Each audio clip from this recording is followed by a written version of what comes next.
할렐루야. 아멘. 네. 오늘은 이 갈라디아서 2장 11절부터 21절 함께 읽은 이 말씀을 본문으로 자유를 지켜내려면 반드시 희생이 필요하다라는 제목으로 은혜를 잠시 나누고자 합니다.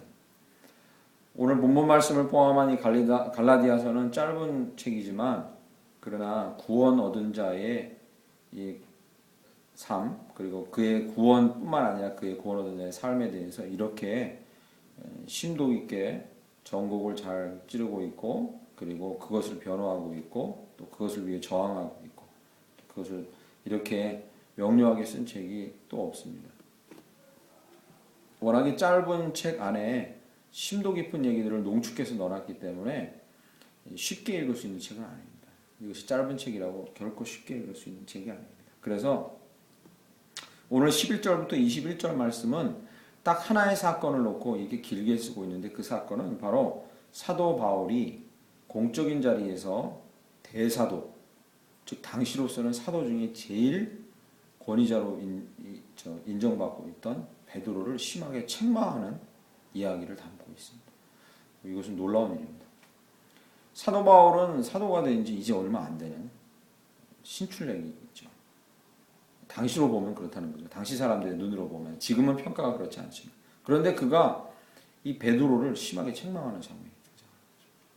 그래서 이 사건을 통해서 이 시대의 이 사건을 해석해서 우리의 삶에, 그리스도인들의 삶에 적용하려면 이 사건을 해석하기 위해서 몇 가지 전제가 되는, 배경이 되는 지식을 저희가 사전에 갖고 있어야 합니다. 그래야 이 말씀을 제대로 읽을 수 있습니다. 첫 번째는 이 사건이 있기 전에 이미 예루살렘에 모임이 있었다고 지난 시간과 그 전에 함께 나눴는데, 이 예루살렘의 모임에서 결정된 여러 가지 사건 중에 핵심적인 사건을 알아야 합니다. 어떤 사건이 결정됐냐면, 유대인들 중에 기독교인으로 개종한 사람도 있고 이방인 중에 기독교인으로 개종한 사람이 있는데, 이 사람들을 어떻게 그리스도 안에서 양육해야 되나 할 때 각각의 사람들에게 기준을, 그 사람들을 다루는 기준을 정했습니다. 예루살렘 회의에서. 잘 기억하셔야 돼요. 유대인들에게는 어떤 기준을 정했냐면, 예수 그리스도를 믿음으로만 구원 얻습니다 라는 것이 맞다고 인정하면 그 사람은 구원받는 거지만, 그런데 유대인들은 전통적으로 구약시대부터 쭉 따라오던 규례, 관습, 이런 것들이 많았어요. 유대인의 의식이라고 하죠. 대표적인 게 무엇이냐면, 조금 있으면 얘기가 나오는데 식사법이에요. 이 식사법이 얼마나 중요하냐면, 유대인들 이 스승들 있죠? 그 스승들이 이 300개가 넘는 이 모세의 오경과 율법을 기준으로 해서 그 밖에 바운더리를 쳐가지고 모세의 오경을 어기지 않기 위해서 정한 370개가 넘는 이 이야기들, 규정들을 다 통틀어 놓고 보면 그 중에 230개 정도가 식사법과 직접 간접 관련된 거예요. 이게 식사법이 되게 중요한 거예요, 이들에게. 이제 그러다 보니까 유대인 중에 예수 그리스도를 구원자로 믿고 구주로 믿고 구원을 얻었다 할지라도 의식에서는 도저히 금방 떨어져 나올 수가 없는 거죠. 이걸 단칼에 자를 수가 없는 거예요. 그래서 이 사도들도 뭘 인정했냐면, 유대인들 중에 기독교로 개종한 자들이 그 의식을 지키는 거, 그것까지는 범죄한다고 여기진 않았어요. 그래서 그 의식을 겸해서 지키는 사람들이 많았어요. 예수님을 믿고 구원받은 자지만 그럼에도 불구하고 왜 손 씻는 정결, 식사할 때 손 씻는 거, 이거 지키지 않으면 큰일 났었어요. 당시 꼭 지켰어요. 또 그걸 인정해 줬어요, 사도들이. 단 어떤 조건에서? 그들이 예수님만이 구원자다라는 걸, 예수님을 믿어야만 구원 얻는다는 걸 인정할 때. 또 하나는요, 이방인들이 만약에 구원을 얻어서 그리스도인이 됐다, 예수님을 믿고 그리스도인이 됐다 그러면 이방인들에게는 어떤 룰이 적용됐냐면, 유대인들한테 주의를 시켰어요. 유대인 개종자들 중에, 유대인들 중에 기독교인이 된 사람들 중에 이방인들에게 이렇게 말하지 말라고 주의를 줬어요. 너희들 손 씻고 밥 먹고 유대인의 정결 의식을 300개나 넘는 걸 지켜야 너희의 구원이 완성돼. 그거 안 지키면 안 돼라고 말해서는 안 된다. 그러니까 이방인 중에 그리스도인이 된 사람들은 굳이 유대인의 의식을 따라가거나 따라가게 해서도 안 되고 따라가서 갈 필요도 없다고, 이 규정을 서로 간에 준수할 것을, 유대인은 이방인을 그렇게 존중하고 이방인은 유대인을 존중할 것을 예루살렘에서 회의에서 공식적으로 정해놓은 상태예요. 이제 그런 배경을 아셔야 됩니다. 그러니까 어떤 사람들은 이 갈라디아서의 문제가 대단히 단순한 문제처럼 여겨요. 유대인의 의식을 지키는 자들은 아무도 구원받지 못한 자들이에요. 그렇진 않았어요. 당시에 구원받은 자들 중에서도 유대인 중에 의식을 다 지킨 사람들이 있었어요. 사도들도 그걸 인정했습니다. 두 번째 저희가 알아야 되는 것은 오늘 본문 말씀 11절에 게바가 안디옥에 이르렀을 때에 라고 얘기합니다. 이 안디옥이라는 지점이 이 사도행전에 대단히 선교적인 것과 그리고 복음의 가치를 드러내는데 중요한 장소로 쓰임받았다라는 것을 저희가 알아야 합니다. 그래서 오늘도 게바가 안디옥에 이르렀을 때에 사도 바울이 그를 심하게 책망한다라고 얘기가 나오는데 이 안디옥이라는 지역이 대단히 중요한 지역이다라고 아셔야 되고 그리고 이 안디옥이라는 지명을 다시 밝힌 것은 여기서 중요한 일이 지금 일어나고 있다는 거죠. 되게 중요한 일에 방점이 찍히고 있다는 것을 얘기해 줍니다. 안디옥은 선교의 시작지였고 사람을 파송한 지역이었고 선교를 갔다 오면 반드시 마지막에 종착지였습니다. 대단히 중요한 지역이죠. 선교의 터전과 기반이 됐던 땅이라는 걸 알 수 있죠. 저는 그래서 저희는 그래서 개척할 때 더 충만한 교회는 이 수원과 이 특별히 망포동 지역이 안디옥과 같은 지역이 되게 해달라고 계속 기도하고 있죠. 할렐루야. 아멘. 뿐만 아니라 이 안디옥이라는 지역은 선교의 이 터전이고 기반이었을 뿐만 아니라 복음의 가치를, 즉 복음의 정수를 드러내고 복음이 아닌 것들과 싸우는 일과 그것을 구별해내는 일과 논쟁하는 일의 중심지였습니다. 그래서 실제로 헬라인들에게 복음이 전파되는 중심지였고 그리고 할례냐 복음이냐라는 것을 놓고 논쟁을 막 벌일 때도 거기에 기준선을 짓는 토론이 이루어졌던 데도 안디옥이었습니다. 그리고 오늘 본문 말씀을 통해서 복음의 자유를 위한 저항이 또 한 번 강하게 일어나는 동네가 이 안디옥. 기억하셔야 되는 거죠. 그리고 이제 마지막으로 하나 기억할 게 방금 앞전에 말씀드린 대로 유대인들에게 식사법은 거의 배교, 식사법을 어기면 이는 우리 공동체 안에서 배교, 즉 떠나려고 하는 자다라고 이 구원까지 자꾸 연결시키려는 의도가 어느 정도 있었습니다. 그때 분위기가 그랬어요. 사도들이 그렇게 하지 말아라. 너희도 식사법을 지켜도 되지만 그러나 그것이 구원을 좌우하진 않는다고 허용은 해줬지만 자꾸 유대인들은 식사법을 안 지키는 자들도 기독교인이 아니라고 매도하려고 하는 시도들이 있었다는 것이 사실입니다. 거기까지 아시면 되겠습니다. 그게 이제 배경이죠. 그러므로 본문 말씀에 보세요. 11절에 게바, 즉 게바나 베드로죠. 게바가 안디옥에 이르렀을 때에 책망받을 일이 있기로 내가 그를 대면하여 책망하였노라. 12절 야고보에게서 온 어떤 이들이 이르기 전에 게바가 즉 베드로가 이방인과 함께 먹다가 아주 중요한 구절입니다. 이 베드로가 이방인과 함께 식사를 하고 있었던 거예요. 이방인과 게바가 이방인과 함께 먹다가 대단히 중요한 거죠. 베드로는 유대인 출신 기독교인. 그러니까 그들의 공동체에게는 이 식사법이 되게 존중되는 것이 허용되었고 사도들에게 그리고 베드로 자신이 사도 중에 대사도인데 그가 지금 뭐예요? 이방인과 함께 먹고 있었다. 식사. 즉 베드로는 이 건널 수 없는 둘 사이에 즉 이방인 개종자들과 유대인 개종자들 사이에 건널 수 없는 둘 사이에 이 상당히 민감한 문제 즉 유대인의 의식을 지켜야 되냐 말아야 되는 문제를 이미 초월하는 자유를 누리고 있었다. 대단한 겁니다. 그런데 그것의 근거가 되는 이 스토리를 아시죠? 하나님께서 보자기에 부정한 짐승 내려와서 먹어라. 못 먹겠습니다. 먹어라. 내가 정하게 했다. 그래서 음식이나 사람들과 먹는 자리가 정함과 부정함을 결정하는 게 아니라는 걸 이미 깨달았기 때문에 베드로는 여기서 이방인과 함께 식사를 하고 있습니다. 즉 복음과 진리로 인해 자유를 누리고 있다는 증거를 이제 볼 수 있는 거죠. 이미 이방인과 그리고 유대인 개종자들 사이에서 정해져 있는 룰을 다 뛰어넘어서 이미 복음의 자유를 마음껏 누리고 있다는 사실을 저희가 알 수 있습니다. 그런데 거기까지만 보면 정말로 이 대단한 복음의 진보였죠. 복음이 이제 한 걸음 더 나간 것처럼 보였죠. 대사도가 그러고 있으니까. 그런데 여기서 복음이 퇴행, 즉 뒤로 물러나는 안타까운 일이 벌어지는 거죠. 여기 본문 말씀에 보면 그렇게 식사를 하고 있는데 12절에 야고보에게서 온 어떤 이들이 이 베드로가 식사하는 자리에 이르게 됩니다. 그러니까 12절 뒤에요. 이방인과 함께 먹다가 그들이 오매 그가 할례자들을 두려워하여 떠나 물러가니. 참 안타까운 일이지만 여기서 복음의 퇴행이 오히려 이루어지는 것을 알 수 있습니다. 베드로는 이방인과 함께 안디옥에서 식사를 하다가 야고보에게서 온 자들이 누구냐면 야고보, 사도 야고보는 이 베드로보다 유대인의 식사법, 의식법에 좀 더 철저했고, 그리고 그 의식법을 어기는 것은 배교하는 행위로까지 아직도 여기고 있던, 그런데 이제 붙들려 있던, 베드로만큼은 이렇게 열려있지 못하고 복음의 자유를 누리고 있지 못한 모습을 갖고 있었어요. 그러니까 그들로부터 사람이 왔다는 거죠. 그러니까 신학자들은 일부러 베드로가 뭐 하는지 조사하려고 보냈다, 그런 얘기도 있지만 정확하지는 않고, 어쨌든 베드로는 느낀 거예요. 야고보의 의식을 따르는, 유대인의 의식을 존중하는 그 생각을 따르는 자들로부터 사람이 오니까 덜컥 겁이 난 거죠. 뭐가요?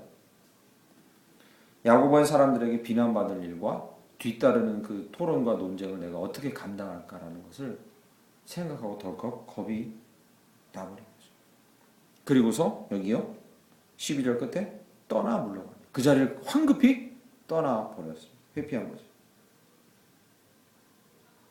좀 안타까운 일입니다. 이런 일이 안 일어났었으면 좋았을 텐데, 대사도 베드로가 여기서 그걸 아무렇지도 않은 듯이 그냥 딱 그 둘 사이의 이 긴장관계, 이방인과 유대인 그리스도인 긴장을 깨버렸으면 정말 좋았을 텐데 거기서 뒤로 물러서고 맙니다. 근데 또 하나 심각한 문제는 베드로 사도 자기만 물러나는 게 심각한 게 아니라 13절 보시죠. 남은 유대인들도 그와 같이 외식함으로 바나바도 그들이 외식에 유혹되었느니라. 이게 심각한 게요, 그렇게 하고 나니까 유대인 기독교 개종자들 중에 베드로를 따라서 이방인들과 섞여서 식사하다가 다 도망가 버렸다. 참 안타까운 일이 벌어진 겁니다. 정말 안타까운 거예요. 그러니까 이 모습을 보면, 이 얘기를 들으면서 사도 바울은 가만히 있을 수가 없었던 거예요. 그게 어떻게 해서 얻어진 자유인데, 온갖 억압에 억눌려 있고 노예처럼 살던 그 삶에서 어떻게 복음으로 인해서 얻은 자유인데 그걸 한 걸음 더 나가지 못하고 대사도가 그것을 뒤로 퇴행하느냐. 그게 너무 안타까웠던 거죠. 그래서 사도 바울은 자유를 수호하려는 결단으로 저항합니다. 그런데 오늘 본문 말씀 11절에 보시죠. 게바가 안디옥에 이르렀을 때 책망받을 일이 있기로 내가 그를 대면하여 책망하였다. 대면하여 책망했다는 얘기는 누구를 돌려서 조심스럽게 얘기한 것도 아니고, 다른 말로 하면 면전에다 대고 꾸짖었다. 복음의 자유를 지키기 위해선 대가가 필요합니다.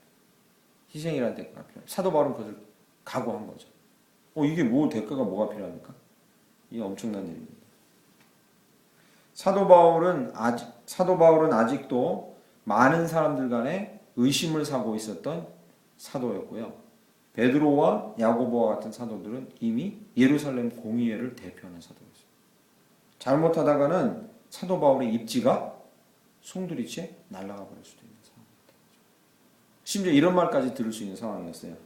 그거 봐라, 사도 바울은 정식 사도라고 보기에는 힘들고 그는 예루살렘 공의회와 대사도들을 존중하지도 않는다.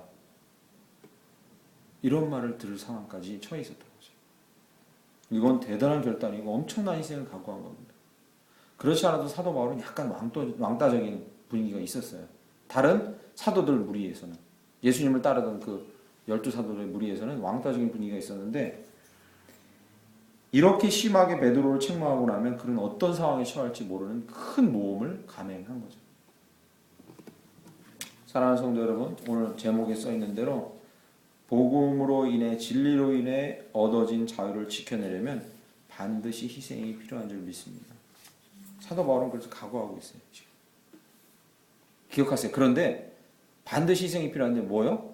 복음의 진리로 인한 자유가 훼손되려고 할 때만, 그 문제에서는 어떤 희생을 하서라도 그것을 지켜내려는 용기가 필요하다는 거죠. 그래서 얘기합니다. 면전에도 되고. 왜 그러셨습니까 도대체? 왜 거기서 한 발짝만 더 나가면 정말 대단한 진보가 있는 건데 왜 퇴행을 했어요? 왜 이렇게 대놓고 얘기를 한 거죠. 사도 바울도요, 꼭 기억하십시오. 사도 바울이 베드로를 심하게 책망한 건 베드로가 이방인과 식사했기 때문이 아니죠. 그거 갖고 뭐라 한 거 아닙니다. 사도 바울도 기독교로 개종한 유대인들이 유대인의 의식을 지키는 것 갖고 뭐라고 하지 않았습니다. 뭐라고 하지 않았어요. 그거 갖고 뭐라고 한 게 아니에요. 사도 바울이 지적하고 있는 문제는 이것입니다. 13절에 아예 대놓고 단어로 써 있어서 우리가 확인할 수 있는데 사도 바울이 정말 가슴 아파했던 건 이겁니다. 외식하는 문제다. 예수님도 그렇게 시작하셨던 외식하는 문제다. 베드로가 보여준 행동은 외식이었다는 거죠. 여기 외식이라고 쓰여져 있는 단어는 우리가 지금 쓰는 단어로는요. 외식이라고 잘 안 씁니다. 현대에는. 이 단어를 뭐라고 쓰죠? 저희는요. 위선이라고 씁니다. 위선.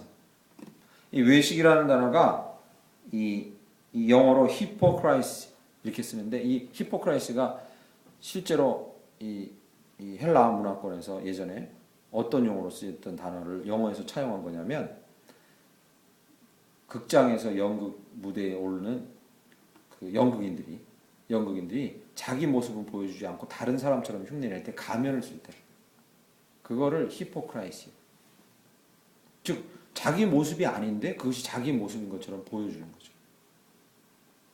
그게 여기서 사도 바울이 지적하고 있는 겁니다. 당신이 이방인과 식사를 했다는 것이 잘못이 아니라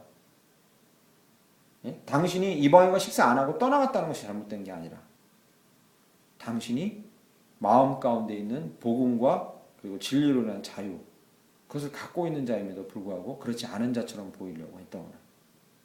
또는 아직도 자유를 진정 누리고 있지 못했지만 마치 자유로운 자처럼 보이려고 했다는 이쪽 가서는 이런 행동을 하고 저쪽 가서는 저런 행동을 했다는 이 외식과 위선을 지적합니다.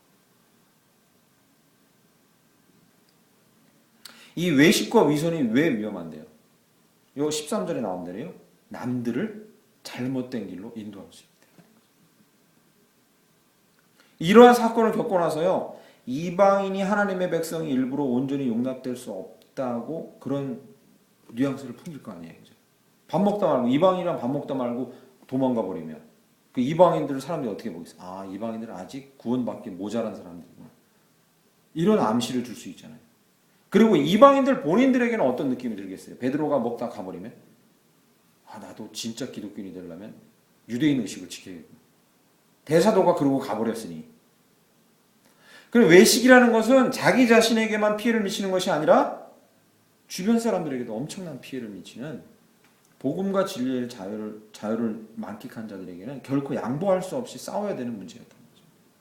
즉 오늘 본문 말씀에서 제가 제목을 정한 게 자유를 지켜내려면 반드시 희생이 필요하다 했는데 자유와 이 복음과 진리를 인해서 얻은 우리의 자유를 지켜내기 위해서 무엇과 싸움에서 희생이 필요하냐? 하나만 지적하라 한다면 무엇과의 싸움에서 도대체 우리가 희생이 필요하냐? 자유를 지키기 위해서 무엇과 싸워야 되냐? 위선입니다.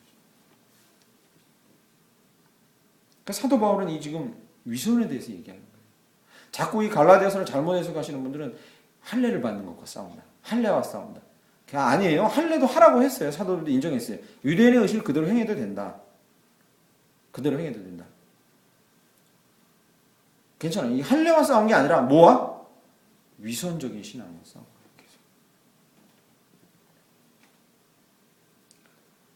진리와 복음을 위해서 소외와 핍박과 죽음을 감수하는 희생을 우리가 각오해야 합니까? 이런 싸움을. 물론 그렇습니다. 그러나 현대의 이런 핍박과 이 순교 같은 것이 자주 다가오는 기회는 아니죠. 우리에게. 그런 기회가 많지 않습니다. 그러나 우리가 진짜 이런 물리적인 억압보다 이 성경이 갈라디아서 2장에 얘기한 대로 이 현대를 사는 우리들에게 정말로 우리가 피나게 싸워야 되는 것이 뭐냐?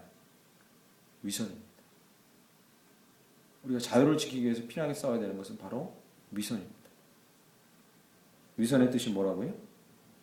아닌데도 그렇지 않은 것. 또는 그런데도 아니지 않은 것. 특히 한국 상황에서 이 심각한 싸움은 바로 위선과의 싸움입니다. 이 대한민국에서 정말 심각한 게 바로 이 위선과의 싸움입니다.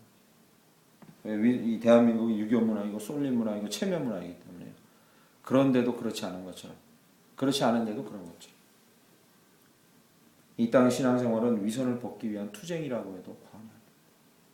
살면 살수록 제 자신도 그렇고 거기서 자유롭지 못하고 또 사회 자체도 이 위선 덩어리 휩쓸려서 그것을 벗지 않는 이상은 절대로 한 발짝도 나갈 수 없다는 것이 이 사회를 보면서도 교회를 보면서 제 자신을 보면서도 절감하는 복음과 진리를 지키기 위해서 그 안에서 자유하기 위해 위선을 벗는 이 싸움에서 희생을 치를 희생의 대가를 치를 각오를 하시고 앞으로 신앙생활하기를 간절히 축원합니다. 저도 그러기를 위해서 가능하면 열심히 싸우려고 노력할 것입니다. 엄청난 대가가 필요합니다. 제가 이 얘기를 하면 저도 걸리는 게 많습니다. 이건 작은 문제로부터 아주 뼛속 깊이 우리 안에 묻어져 있는 거라 주변을 살펴보면 한두 가지가 걸리는 게 아니에요. 얼마 전에도 제가 목사들 모임에 함께 작은 모임에 갔다가 나누다가 저희 이번 주 주일 오후에는 야외에 나가요. 이렇게 얘기했어요. 그랬더니 거기 또 어떤 목사님이 발끈합니다. 아니 주일날 왜 야외를 다 나가요? 그래서 제가 마음에 이 사람들이 나를 어떻게 생각하나? 그 말을 하는 순간 다른 목사들 눈빛도 이상하게 변하더라고요. 그래서 제가 대뜸 했던 얘기가 야외 예배 나갑니다. 예배 안 드렸거든요. 그때 저희 예배 안 드렸습니다. 그리고 저는 이번 달 마지막에도 야외 나가는데 저는 야외 나가서 예배 꼭 드려야 된다고 생각 안 합니다. 그냥 기쁘고 즐겁게 놀다가 찬양도 하고 기도도 하고 자연스럽게 그냥 찬양이 나오면 찬양하고 예배 형식을 맞춰서 예배를 드리고 그 모임을 야외 예배라고 붙일 필요도 없다고 저는 생각합니다. 그런데 야외 예배를 드리지 않는 한은 밖에 나가면 안 돼요. 교제하러도 밖에 나가면 안 된다는 의식이 지금 현재 우리나라 의식인 거죠. 성도들이. 물론 이게 혹시 다른 방송이 나갈 수 있으니까 분명히 언급해 두지만 우리 대한예수교 장로회 합동측 총회에서는 주일날 오락을 위해서 밖에 나가는 거 금하고 있습니다. 그런데 분명히 총회에서도 인정하는 게 뭐냐면 성도의 교제, 전도, 화합을 위해선 허락합니다. 총회에서도 허락하는 겁니다. 저희가 야외에 나가서 뭐 합니까? 음악을 틀어놓고 디스코를 춥니까? 지루박을 하거나 합니까? 안 합니다. 나가서 뭐 합니까? 하나님이 만드신 자연이 너무 아름답구나. 성도 교제하면서 자연을 누립니다. 전혀 걸릴 게 없는. 그런데 제가 그때 위선을 부리는 거예요. 내가 생각하는 것이 아닌, 내가 생각하고 있는 이 복음과 진리의 자유가 아닌 것처럼 위장하는 거죠. 나는 그걸 따르지 않는 것처럼 위장하는 거죠. 스스로를 억압하는 거죠. 나는 당신들의 생각에 동의합니다. 이렇게 돌려 얘기하고 싶은 거죠. 제 자신은 참 안타깝더라고요. 왜 그때 제가 자신 있게 그게 뭐가 잘못됐습니까?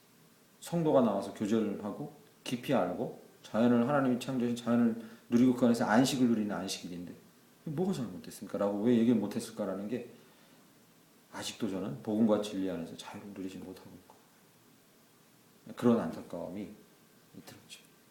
실은 더 부끄러웠던 거는 지난주 주보를 내는데 그 사실이 자꾸 머리에 맴돌아서 주보에다가 야외 모임이라고 안 쓰고 또 야외 예배라고 써놨다. 무의식적으로 그렇게 써버렸어요. 고쳐야 될 것 같아요. 저는 야외 예배를 지향하고 쓴 게 아닙니다. 야외에 같이 교제하러 나간 거. 오카는 목사님의 예는 더 정말 제 마음에 깊이 박혀 있는데 그래서 오카는 목사님이 달래 훌륭하신 분이다. 그 오카는 목사님은 이렇게 많은 사람이 그리워하는가 봅니다. 오카는 목사님이 초창기의 예를 자주 제가 언급했었는데 이 부분에선 한국교회가 많은 목사들이 본받아야 되지 않을까. 그분은 너무 원칙에 투철했던 분이에요. 그럼에도 불구하고 자기 자신이 외식하고 위선하는 것은 너무 싫어했어요. 그 부분에서 투명했죠.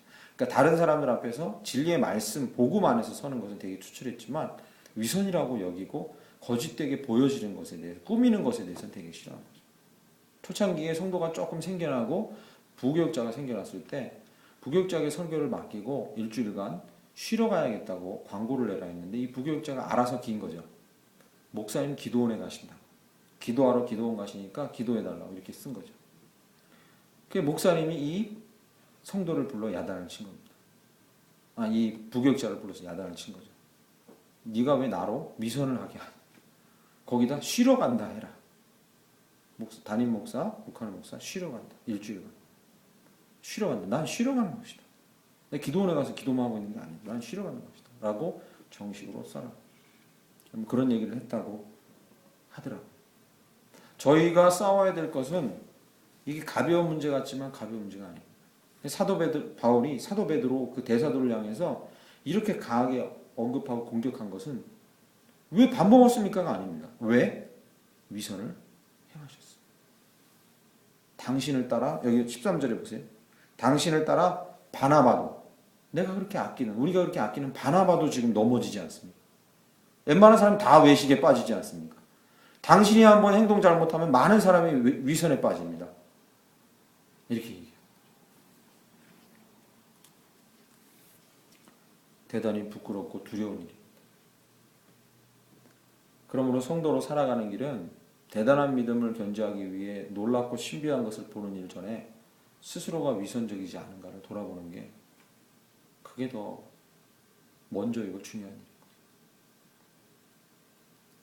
사도 바울이 어떻게 이 위선으로부터 자기를 극복하고 이길 수 있었는가? 어떻게 이 위선으로부터 자기를 지키고 복음과 진리의 자유를 누릴 수 있었는가를 오늘 15절부터 21절에 써놓고 있는 겁니다. 자세하게 볼 수는 없지만 간략간략 그 내용 중심만을 살펴보면 이건 대단한 구절이죠. 너무나 유명한 구절이 이 안에 많이 들어있죠. 첫 번째가 15절부터 17절까지인데 이 사도 바울이 자기가 복음과 진리 안에서 자유를 누리기 위해 어떻게 위선과 싸웠냐. 첫 번째 15절 17절 우리는 유대인이고 이방주인이 아닌데 16절 사람이 어렵게 되는 것은 율법의 행위로 말미암이 아니요 오직 예수 그리스도를 믿음으로 말미암는 줄 알므로 우리도 그리스도 예수를 믿나니 이는 우리가 율법의 행위로서가 아니고 그리스도를 믿음으로써 의롭다함을 얻으려 함이라. 율법의 행위로서는 의롭다함을 얻을 육체가 없느니라. 할렐루야. 아멘. 여기 16절 9절 한 절 안에 행위라는 단어가 3번 이상 등장합니다. 사도 바울이 복음과 진리 안에서 자유를 누리기 위해 위선과 싸울 수 있기 위해서 그가 붙들었던 것은 무엇이냐면 어떤 그 누구도 구원을 위해서든 자유함을 위해서든 당당한 그리스도의 삶을 위해서든 어떤 누구도 행동을 통해서는 그걸 이룰 수 없다는 사실을 꼭 기억해야 한다. 할렐루야. 아멘. 그것을 명심해야 한다는 겁니다. 이 말은 바꿔 얘기하면 이렇습니다. 너희가 그리스도인으로서 존중받고 참된 그리스도인답게 살거나 그렇게 인정받기 위해서 행동으로 보이려고 하지 마라. 그러니까 내 행동이 쟤보다는 좀 낫기 때문에 내가 좀 더 구원받은 자로서 합당하다라고 보이려 하지 말아라. 그럴수록 위선에 빠져들게 된다. 그러니까 사도 바울이 위선에 빠지지 않고 살아남을 수 있었던 일은 뭐냐면 자기가 행한 행동과 행한 업적과 그리고 행한 이 사명의 내용들로 자기 자신을 다른 사람과 비교해서 내가 좀 더 합당한 그리스도인이라고 절대로 생각하지도 않았고 그렇게 주장하지도 않았다. 그걸 붙들지 않았다. 행위라는 단어에 우리는 주의를 기울여야 합니다. 그런데 그리스도인, 저를 포함해서 이 시대를 사는 그리스도인도 어떻게 합니까? 내가 좀 더 나은 그리스도인이고 많은 복을 누린 그리스도인이고 잘하고 있는 그리스도인이라고 인정받기 위해서 심지어 이 위선, 즉 인체하면서 자기를 나타내는 데 힘쓰는 거죠. 그게 저희의 모습. 그럴수록 점점 위선에 빠져드는 거죠. 그래서 저는 이 더 충만한 교회와 제 자신과 교회 사역들을 알리기 위해서 블로그도 운영하고 SNS도 운영하는데 이때 가장 큰 유혹, 정말 큰 유혹을 받습니다. 즉 우리 교회가 잘하고 있어요. 제가 지금 신앙생활 잘하고 있어요. 이걸 보이기 위해서 위선을 좀 섞으려고 안 하고 있는 걸 하거나 없는 걸 쓰거나 좀 과장되게 하거나 하는 것을 하려는 유혹을 너무 많이 받습니다.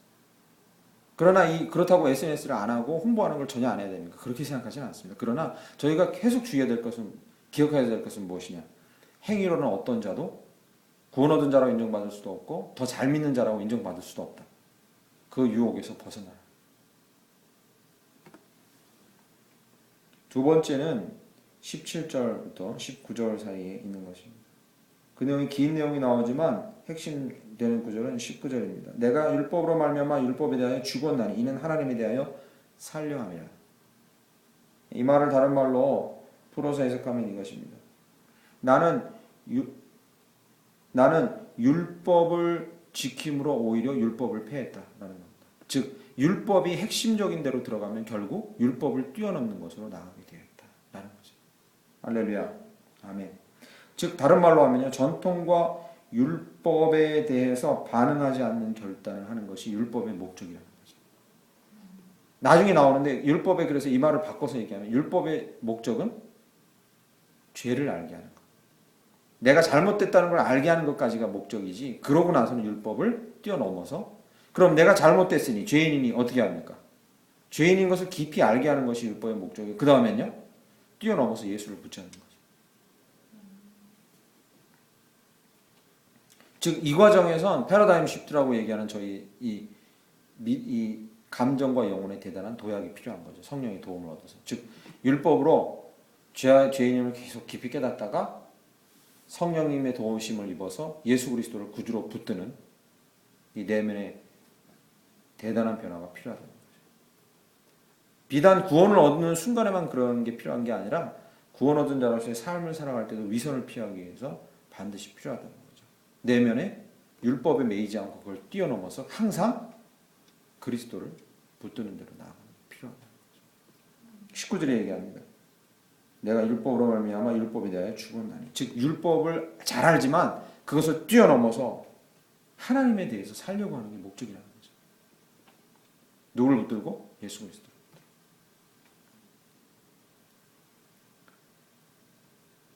시대가 변하면서요, 시대가 요구하는 것에 편승해서 교회가 바뀐다고들 많이 말하지만 그렇게 쉽게 말하면 안 됩니다. 예전엔 주일 저녁 예배가 있었는데 그것이 어겨지면 교회가 잘못된 교회라고 인식됐습니다. 그러나 지금 그런 인식을 갖고 있지 않습니다. 그것은 시대가 변해서 바뀐 게 아니라 제 생각에 예배 형식과 시간이 예배 경건성을 보장해 준다는 생각으로부터 뛰어넘는 겁니다. 그래서 심지어 요즘에는 주일날을 성수해야 된다는 건 마땅하지만 그것뿐만 아니라 평일날에도 사람들이 있는 곳에 사람을 모아서 예배드리는 예배 처소와 장소와 예배 시간이 생기고 그들을 어떻게든지 복음으로 끌어들이려고 하는 노력들이 있고, 그리고 그런 시도들이 이루어지고 있다는 거죠. 그걸 가지고 요즘에 이단이라고 하는 사람도 없고 비그리스도적이라고 하는 사람도 없습니다. 즉 율법이라는 것, 그것이 전통과 관습화돼서 사람을 매이지 않게 하려면, 거기서부터 자유하려면 그리스도와 복음과 진리 안에서 핵심적인 것만 붙들고 이 뛰어넘는 노력이 필요하다. 여기서 뭐라고 표현합니까? 율법에 대하여 죽는 것이 필요하다. 이 정확한 표현이 뭐냐면 율법에 대해서 죽었나니의 정확한 표현은 율법에 대해서 내가 마치 시체처럼 반응하지 않게 되었다. 그것으로 내 신앙이 좌우되지 않게 됐다. 그게 정확한 표현입니다. 그래야만 우리가 위선된 삶을 살지 않는 거죠. 마지막 하나 말씀드리겠습니다. 이런 강력한 외부적인 저항과 우리로 위선하게끔 만드는 이러한 저항들을 이길 수 있는 동기가 어디서부터 나오냐? 사도 바울은 그걸 얘기하고 이제 말씀을 마무리합니다. 그 동기가 어디서 나오냐?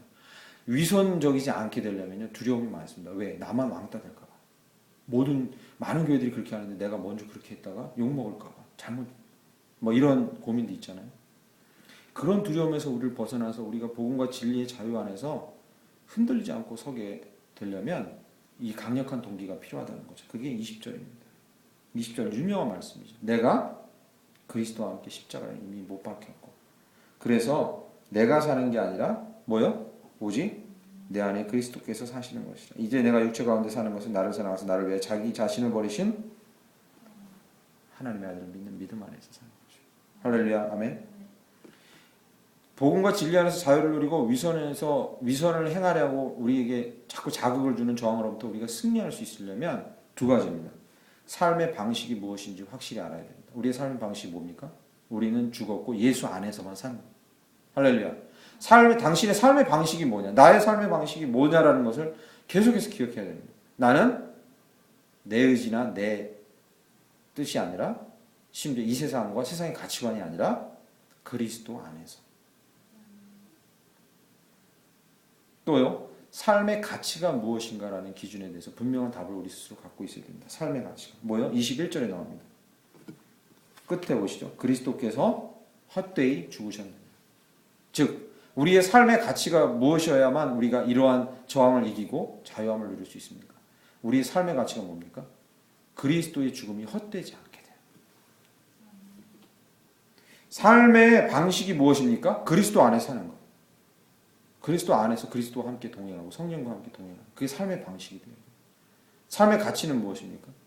그리스도가 죽음이 헛되지 않게 돼요. 이 두 가지 목적만 성취된다면 다른 것은 비본질적인 거라는 거예요. 이런 삶의 방식과 삶의 가치에 대한 우리 안에 대답이 있어야 우리는 자유를 막고 위선을 행하려고 하는 그 저항에 이길 수 있다는 거죠.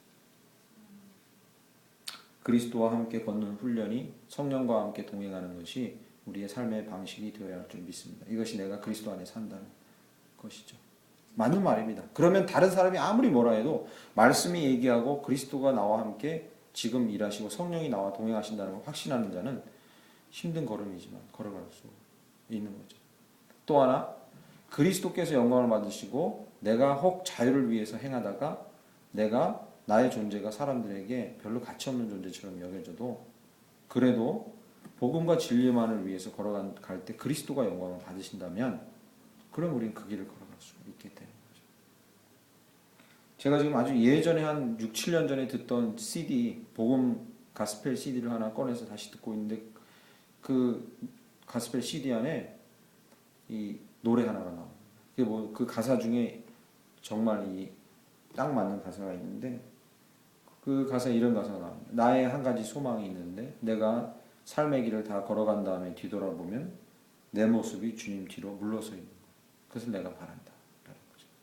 사역하고 행하고 행할수록 내 이름이 자꾸 드러나는 게 아니라 행할수록 주 예수 그리스도 이름이 드러나고 내가 그 뒤에 계속해서 감추어지는 것이 나의 소망이다. 라는 거죠. 맞습니다. 그러니까 위선을 부리려면 어떻게? 위선을 부리려는 이유가 무엇입니까? 복음도 진리도 알고 그것도 믿고 그것도 위해서 행하고 또 나도 인정받기 위해서 위선을 행하게 될 수밖에 없는 거죠. 오늘 이 갈라디아서 2장 말씀은 대단히 중요한 이 구절임에도 불구하고 사람들은 이것을 너무 편리하게 해석해서 할례와 싸운 사도 바울의 이야기처럼 이야기합니다. 그러나 사도 바울은 지금 할례와 싸우거든요. 궁극적으로 할례에 대해서 나중에 뒤에 나옵니다. 뒤에 이제 따로 또 다루게 됩니다. 그때 자세하게 싸워요. 그런데 지금 여기서 그거보다 더 본질적으로 베드로에게 계속 지적하고 정말 중요한 일인데 왜 거기서 퇴보했냐고 지적하는 것은 사도 바울이 생각하기에 복음과 진리 안에서 자유를 누리는 것을 방해하는 가장 큰 요인 중에 하나는 위선입니다. 위선. 그리고 이 나라에는 정말 심각합니다. 저한테도 뿌리 깊게 그것이 뼛속 깊이 새겨져 있고 그리고 그것을 해결하기가 너무 힘들다는 것을 제 스스로 느끼고 있습니다. 자유를 위해서 위선을 향해 투쟁하시되 반드시 큰 희생을 치르더라도 담대하게 위선을 향해 투쟁하셔서 승리하는 저와 여러분들에게 간절히 축원합니다. 그래서 다른 사람이 보기에 정말로 저 사람은 보잘것없고 부족하고 뭐 특별하게 삶에서 드러난 것도 없고 업적도 없고 행한 것도 많이 크지 않은데 할지라도 저 사람은 진리를 추구하고 그 안에서 자유를 발견하고 그 안에서 누리고 있는 사람이다라는 이런 정도의 평가를 얻으면 정말 행복하지 않을까. 그러면 정말 행복하지 않을까. 그런 마음을 가져봅니다. 그런 사역을 주께서 도우실 줄 믿습니다.